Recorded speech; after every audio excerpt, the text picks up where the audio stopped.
We are live from Sales HQ. I'm Vince Beasy, your host and the founder here at Sales HQ. And our guest today is Chris Leithe. Correct? Nailed it. As always. Well, Chris, before we get back to you, because you are the guest, and we will get back to you, what is this phenomenon with Sales HQ? That's all I hear about, right? I've been dying. I mean, you go on LinkedIn, you're on TikTok, you see videos. It's like all the rage. I've been dying to know. Right. You got to tell us. You want to know? I want to know. Yeah. Sales HQ is co and sales teams.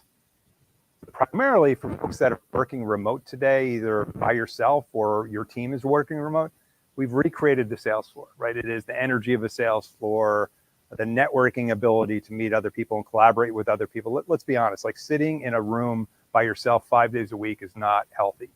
And it certainly doesn't give you the motivation you need as a salesperson. So get out, come visit us at saleshq.co. Our first location is the Raleigh area, but we'll be expanding from there. So that's my sales pitch about Sales HQ. Sounds awesome. Like you're going to join, right? Absolutely. Yeah, absolutely. All right, Chris, let's get back to you. So sure. What are you up to these days, man? Well, Vince, it's so exciting to be here. Thank you so much to you and Sales HQ for having me here. And yeah, in terms of what I've been up to, so I've been building my own sales consultancy over the past, let's call it year and a half. Mm-hmm.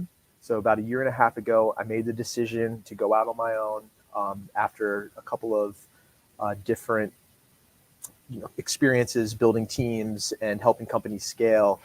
And one of the things I've always loved is variety, difficult problems, meeting new people. And I really wanted to start focusing on building a community of people and customers that were just wonderful human beings. Yeah. And I wanted to have more control over that. And so I went out about a year and a half ago. And what I do is I help people find more leads, close more sales, and scale their people care about that stuff, huh? They care about that stuff. They're like, oh, you can help me make more money. Especially the lead things and close those leads. That's weird. That is weird, right? Who wants to do that?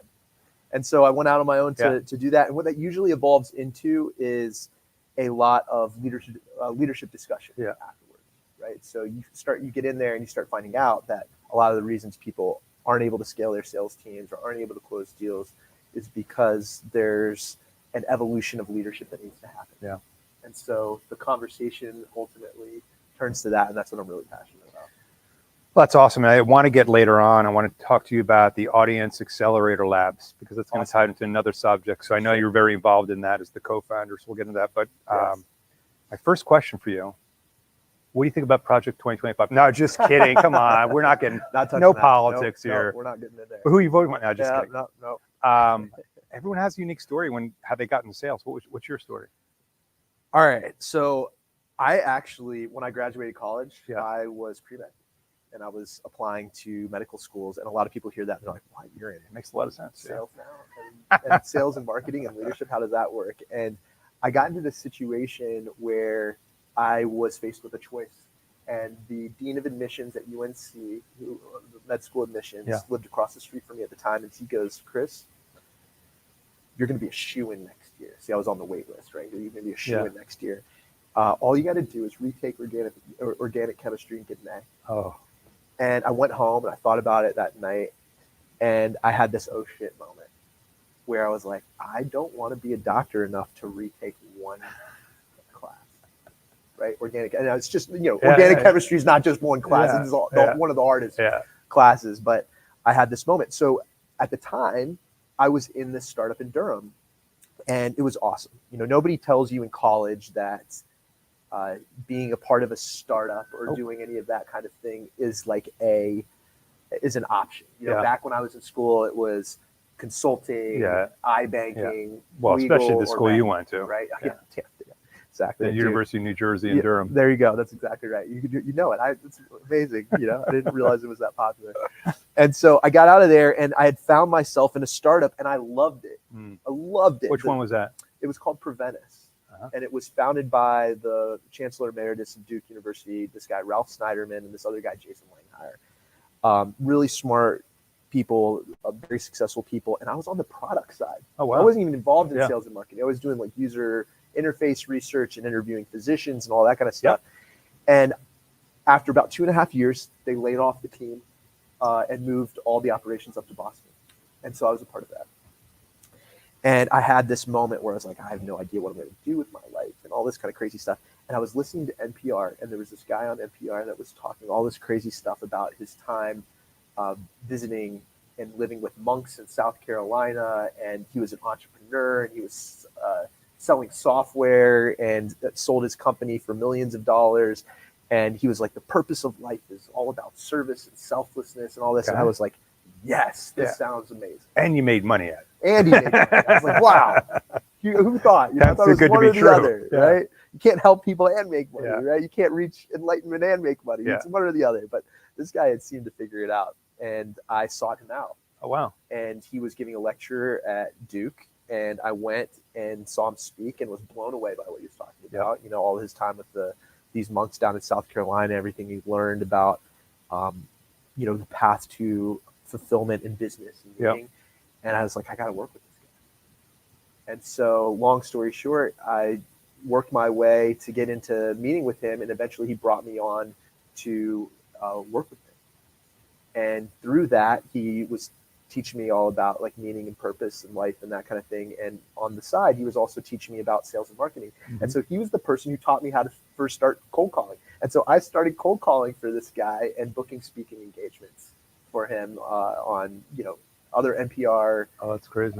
chapters and whatnot.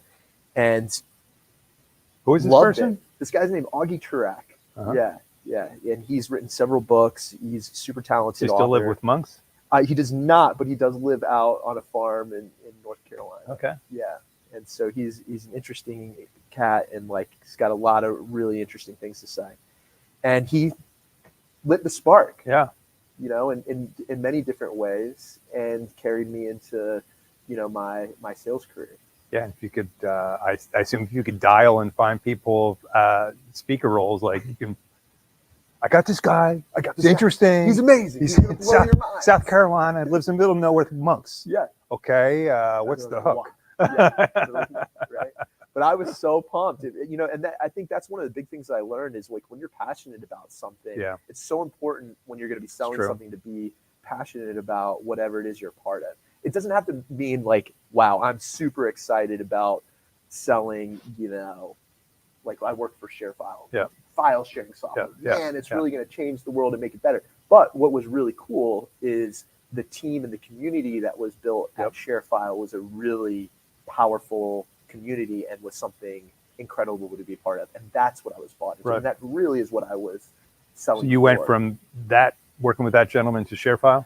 Eventually. There were some divisions. I started my own software company with a couple of friends and, you know, to limited degrees of success, and then did a stint at a marketing services company, but eventually found my home. I should ask you, where did you grow up, by the way? I grew up here in Raleigh. You did? I did. You're that guy? One of the few. Yeah. For real? What high school did you go to? I went to Cary Academy. Oh, really? Yeah. Oh, cool. Yeah, on Harrison Avenue. Mm-hmm. I think I was a part of the first class to go all the way through oh, wow. high school. Yeah. So that's awesome. Anyway, grew up there. But yeah, ShareFile was really where I learned how to do sales. Is that where you got into sales leadership as well? Yes. Yeah. Now, how did that come about? Because you're about, I think, the third or fourth person from the Citrix Mafia. Right? I mean, they're everywhere. Yeah, in the Raleigh area, if you're in sales, you probably worked at Citrix at some point. Either that or BMC software. Seriously, either one of those two areas. I think every one of my guests have been from one. Yeah, it's funny. But tell me about your journey at Citrix, because it's. Well, I love it because everyone starts somewhere, and if you're a top performer, you have avenues for growth, which is awesome, right? It was so cool. It was such a special place. I joined when maybe it was about 76 people. It was a couple of months after they had been acquired. Okay. And the sales leader at the time was this guy named Ed Cheeley. Mm-hmm. And I had met Ed through that. Well, that name's come up on these podcasts numerous times. He should pay me a fee. Yeah, he should. You know, you maybe you'll find him. He's living out. So I think he's living with monks in South Carolina. Yeah, well, he's living out with monks probably in Hawaii right now. No joke. And he brought me in to lead business development.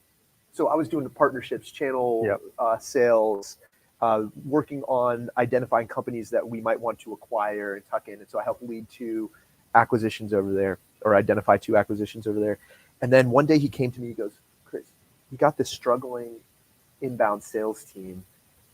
Do you think you could take a look and help us turn it around? And I said, Ed, I've never managed more than 2 people in my life. I've never managed a sales team. I have no idea what I'm doing. And he looks at me, he goes, you're a smart guy. You'll figure it out. And so I was like, okay. So it was this group of, 20 or 22 inbound sales reps. And as you might imagine, turnaround means there's a degree of success or lack thereof that needs to be addressed. And there's usually cultural and people problems on the team, right? Fun stuff. And so that was where I had to dig in. And, I made a bunch of mistakes when I took over the team because I'm generally a very positive guy. And people thought that my positivity at the time was just blowing smoke. Yeah. And they thought it was bullshit. And I mean, the people reporting to you. the people, the people on the team, they thought I was trying to put lipstick on a pig. I see. Right, and trying to dress things up that they weren't happy about. Yeah. They felt like I wasn't listening and that I wasn't taking it seriously. And that all culminated in this point where they were all about ready to mutiny. Ready to what? Mutiny. Oh, really? Yeah, they were like, "We're done with this." They're going to get rid of the nice guy. At one point, we would do exit interviews, and I remember this. I'll always remember this. One of the reps at the time, in his exit interview, wrote that Ed had given the keys to the wrong guy on the bus. And I know at the time it was like, oh, gutted.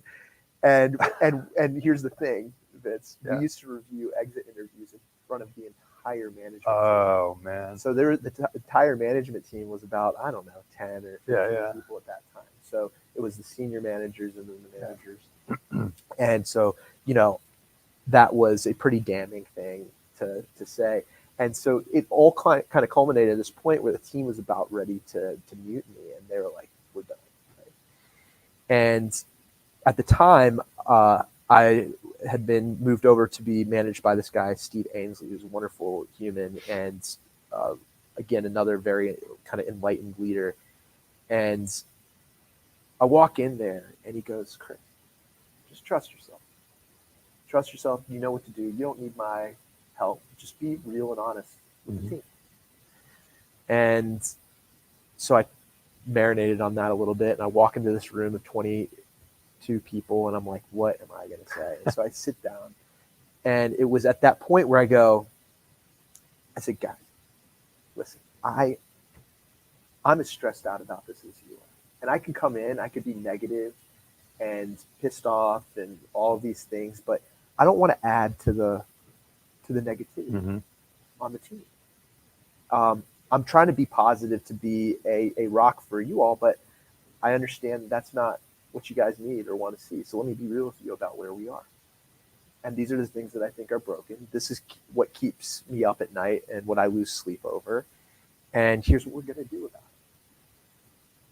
it. And we had figured out ways to address quota issues and comp issues, like all that had been bungled, right? Because if you've ever managed an inbound team, you know how hard it is to set goals because you're kind of beholden to the leads that are coming in. So there's always, we don't have enough leads, or the lead quality this or that, right? And like sometimes that's right. And a lot of times it's not right. And at one moment we talked about addressing this, and one of the reps on the team, she got up and she cried and she left, and I was like, oh no, I screwed this up. What are you doing, Chris? Come on, man. Right. I was like, oh, what have I done? Take those keys away from me. Right. Take the keys. And 5 minutes later, she comes back and, are you okay? And she goes, I was just so relieved and happy about what you had shared with us. Tears of joy. Tears of joy, right? And the air had been totally let out of the balloon, and at that point, everybody was in. Yeah. And that was really the first time where I was finally like, okay. Yeah. I get this better. Yeah, you don't have to have all the answers, right? Didn't have to it's okay not to have all that. As a matter of fact, it's okay to even say I don't have all the answers. In fact, it's important to say that. And it's important to get answers from the team. Yeah. Because I'll tell you, I've thought of what I have thought are the best ideas in the world. This is the way we should do it. Then I tell somebody the plan, and they're like, well, have you thought about this? I'm like, you know what? No, I have not thought about that. thank you. And it always makes the plan better. Yeah.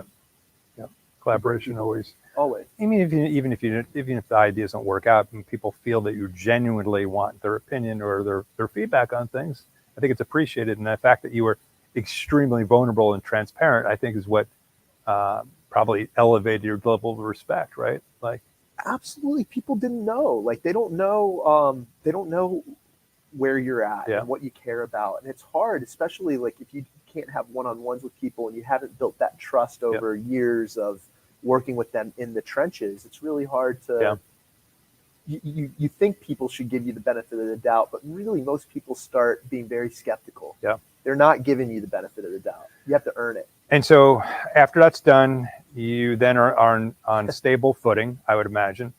You still have to address. You still have to address the problem. So what did you do? One of the things we talked about that I think you really focused on is how did you start to build the top of the funnel? I know you guys were very vertical focused, but like, what are some of the strategies and things that you use as your secrets to success in regards to building top of funnel? Well, thankfully, we had an amazing marketing team. Mm-hmm. You know, Jesse Lipson is the founder of ShareFile, is incredible marketer, product person, data. He's very data centric. Yep. He had a wonderful team managing that, and they were doing things that today are cutting edge, right? They were modeling leads in a way where the data scientists on the team found out that a lead is more likely to close if they capitalize their first and last name. They found that was statistically significant in how they That's interesting. submitted the form, right? So as a part of my journey in terms of reorging the team, what we had to figure out was the rest of our team, the outbound team. Yeah. It was all a big dial, hustle outbound operation, right? And that wasn't the culture on the inbound team, but we wanted more of that proactive culture on that team. Right. So what we ended up having to figure out is how can you give people inbound leads while also keeping enough motivation to make outbound dials. So we went through all these permutations. Do you give it to a couple of lead gen folks to call into those leads and book them for people so that they get them booked on their calendars, but like that's not all that they need. And we tried having them do it themselves, and but only giving them enough to like equate to 10 or 20% of their quota. So 80% of the time they had to spend. And we tried all these different things. And ultimately the one that worked the best was having a lead gen team call in and book them for the whole team and not just one inbound team. So went through that. So you separated inbound from outbound, correct? We did for a while, and then we started to blend it into the rest of the team.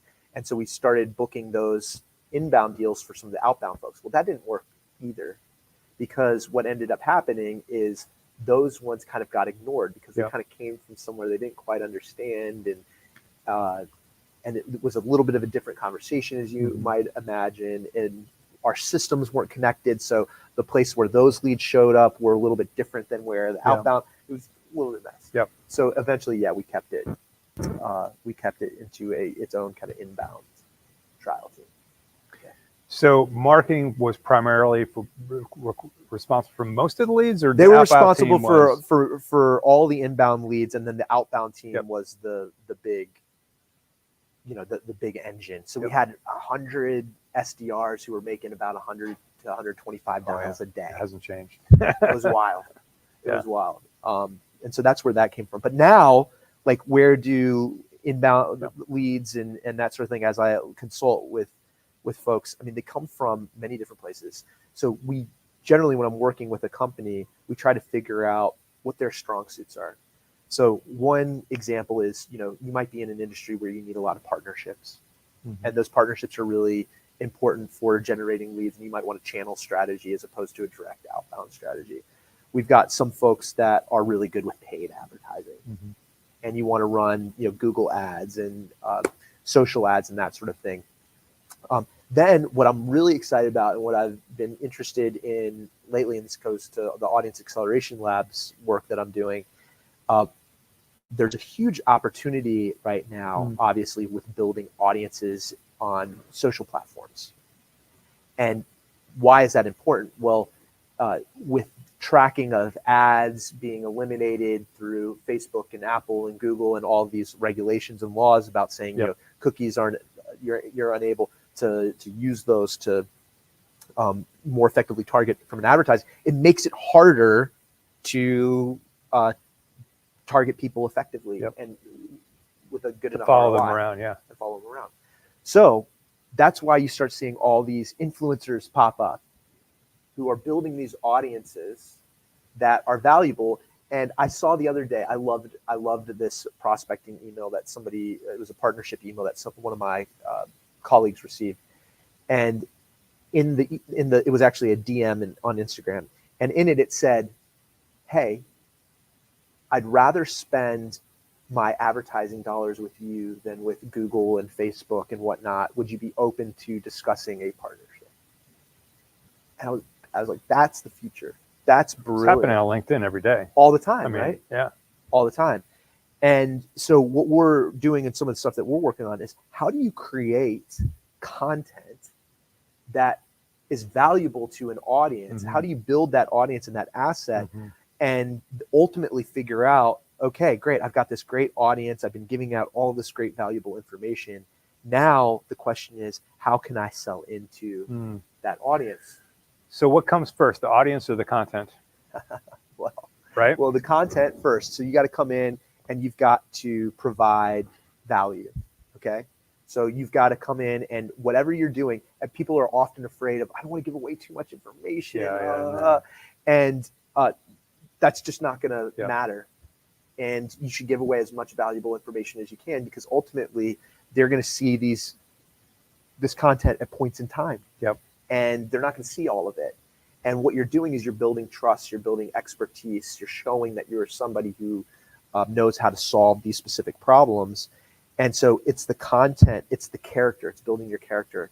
So what you'll find is a lot of people are very different than their online persona might be, because they're highlighting certain versions of themselves. It's not that they're being inauthentic, it's that they're taking potentially a trait of theirs and magnifying it and focusing on that, because this is an attention economy right now. Is you got to really build a way of captivating people's attention, and so you can't do that if you're milquetoast. Yep. You know, it's just hard to. I mean, the subject lines back in the day, just email. I mean, the subject line mattered, right? Like if you didn't have a good subject line, you weren't in a hook. Wasn't happening. It's same thing today, actually. Same thing on LinkedIn. Like, you know, when I look at, let's be honest, if you're not an influencer, the reason you're gonna read a post is the headline. Right. And if it's not catchy or if it's not relevant, then you're just to the next thing and the next thing. It won't work. Yeah. And so what we do is we help people figure out what their character is going to be. Then we help them figure out what. So who are you working with in this context? Are you working with CEOs? What's the typical profile you're working with to help them build their segment or their asset? Great question. So our philosophy is people build relationships with people, not with companies. So we only work with people who want to be the face of their company. Okay. And usually that is founders and CEOs of their company. That's who we tend to work with the most. In larger organizations, it can be the sales leaders or whatever. And some cases it can be the sales reps, because as you're in bigger, more reputable companies, you're able to spend time and energy on that. And that's a very valuable thing for a sales rep to spend their time on, but even more so for founders, because once you've built this asset, you take that with you wherever you go, and people don't realize that. And so I'm really excited about the work that we're doing there, because we have this, we've got Dr. Aaron Dinnan, who is a professor at Duke. He teaches at Fuqua and the undergrads there, and he teaches a course to these students on audience building. So he's a partner in Audience Acceleration Labs with me, and he has built this framework and strategies and core concepts that anybody can use to take to build their audience. And in fact, we have we're bringing him in to speak at one of your master classes in a few weeks from now. It's going to be a good one. Oh yeah, it's going to be awesome. And then the third person that we have in there is this wonderful human, Aaron Limpany, who is an amazing videographer. And beyond just being a videographer, he's a marketing guru as well. He's just very smart, very disciplined, very creative, which is hard to find in one person. And so what's magical about him is he's worked with several companies where he's actually come up with content strategies and filming strategies for them, where he took one business that was doing all this outbound and switched their entire vector of customer acquisition to inbound and tripled their business in 9 months. Amazing. Because of video? Because of video. Because of social video. I have some great ideas for video. If I could afford, I really do. With this whole concept of Sales HQ, because it's like I have this whole vision of before Sales HQ and after. You know what I mean? You can imagine, right? Guy wakes up in the morning, the coffee's not made, he goes to work out, and someone's at the door ringing the doorbell, or the leaf blower's blowing. He starts his conference call, and then the dog's barking like crazy, and then wake up. His new day, he's now at Sales HQ. Remember? I love that. He gets downstairs, he's running at full speed on the treadmill, walks into Sales HQ, the cup of coffee's handed to him. People are high-fiving. Yeah, bells are ringing. Bells are ringing. Come on, man. Money is falling from the ceiling. Thank you. See? Yeah, I get it. I see your vision. Maybe you're a guy and you can hook me up. And, absolutely. But, I have limited budget. I'm a small operation, He's not cheap, but he is effective. He's not cheap, but what's his name? Aaron Limpany. Hey, Aaron, man, I just got your name on the Live from Sales HQ podcast. Hook a brother up. Let's go, man. I love that. But no, video is powerful. I mean, you see it being utilized on LinkedIn, which wasn't a thing 2 or 3 years ago. And now it's increasing. And so now's the time to get into more video. And it's about being compelling. And it's about being very well thought out about how you're starting that video and how you're driving anticipation throughout that video. Yeah. I mean, it's effort, but it's quality, right? Like, I think of it, it's also, the visual.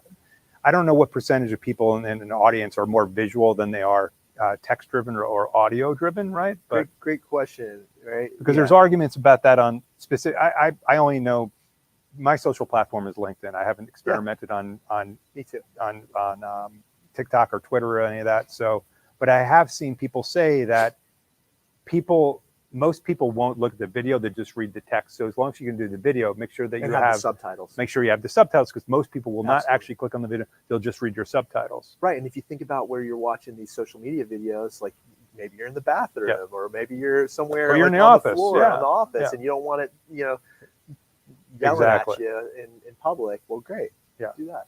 So, but it's a powerful thing. So it is cool. Let's get back to this study about the social stuff. Really is interesting to me, because the rise of the influencer. I've gotten pretty good now on LinkedIn to be able to tell who's promoting something, right? Yes. I mean, it's very creative. I'll give them the top influencers a lot of credit. They do sneak it in there pretty well, but at the end of the message, it's like, and don't forget to go to such and such and check out this new CRM system. Absolutely.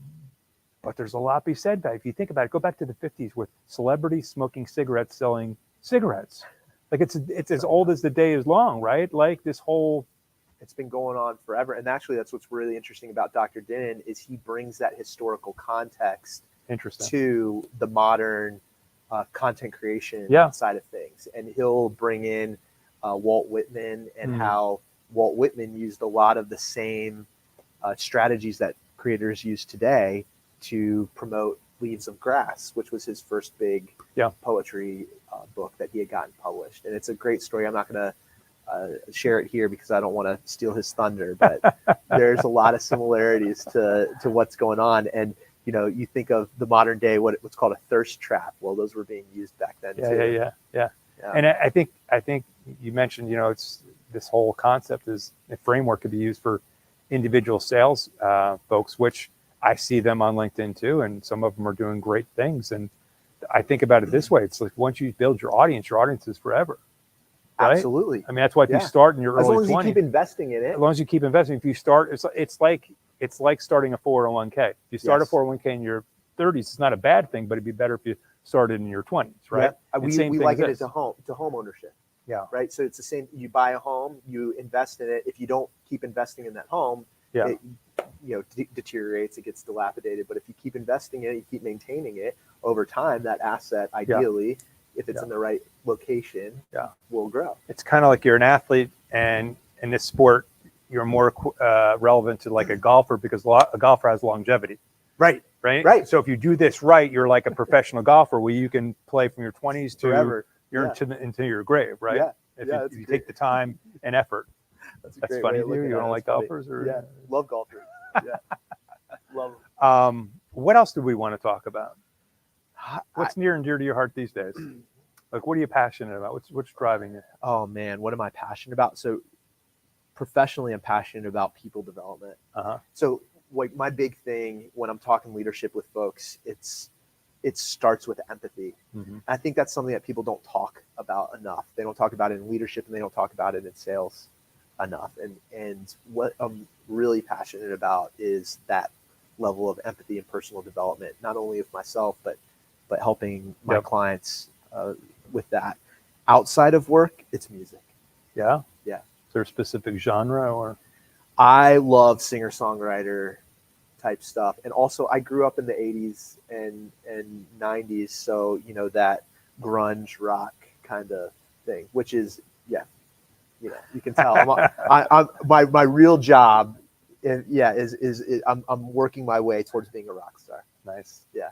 Did you know, by the way, that I'm going to ask you a question at the end about yourself, but did you know an interesting thing? This is not that. Can I talk about myself for a second? Yeah, you absolutely. didn't ask, but please. But could I tell you? Yeah. What gets you going? I was I was in the early 90s a disc jockey at a modern rock station on the Jersey Shore. Get out of town. So it was when all that was breaking, all the grunge was breaking. So Nirvana, Pearl Jam, all that stuff. That so was magical. It was crazy because we would get the demos. We would get the pre-releases before they were released. And at a modern rock station, it was more similar to a college rock station, right? Like we get some really funky stuff coming out. I'll never forget when we received the single for Alive. And I put it on. I never heard of who this Pearl Jam thing is. And I'm like, wow, this is special. I said, this is something. Like as soon as you heard it the first time, you're like, you just know. You get the goosebumps, right? It's going to blow up. And you're like, wow. Yeah. So that's special to me, that whole 90s and that whole decade. But we could have a whole nother podcast on music now. You know what I mean? Maybe we'll do a separate show altogether. I would, what do you think? I would love that. I think that would be so much fun. I got one last question for you, but I want to see if anyone from the audience has any questions or not. Oh my goodness. No, you don't feel obligated. Don't feel obligated because I still have some good ones. So, okay. Last question for you. Great. You ready? I think so. One thing about Chris that's interesting that most people don't know. Now you shared a lot, so this is tough. So in addition to being a evening rock star, so do you play an instrument? I do. Okay. I play guitar and I sing. I take singing lessons. Nice. That's the thing that people don't know about. School of Rock. Yes, and I also went down and spent some time with the monks in South Carolina. People don't know that either. Yeah. How was that experience? It was really special. How long? So I would go down and do these weekend long retreats. So it was like Friday, Saturday, Sunday, Monday. Yeah. So it was these 4-day long retreats, and I would do it probably about once or twice a year for a while. And it's a silent retreat, right?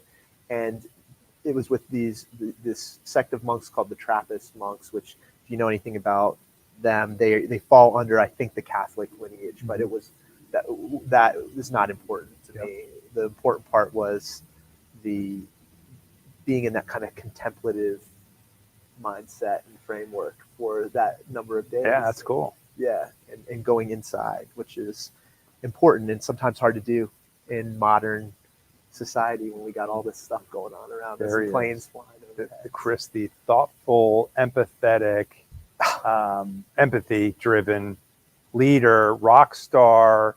What else can we add to it? I don't know. Very complex, man. Very complex. I just have a lot of interest. You do. That's awesome. I'm just excited. I want to thank you for coming on the show, man. Vince, thank you so much for having me. This is great. This is a great conversation. Thank you, man. Yeah. Till next time, Sales HQ. Woo.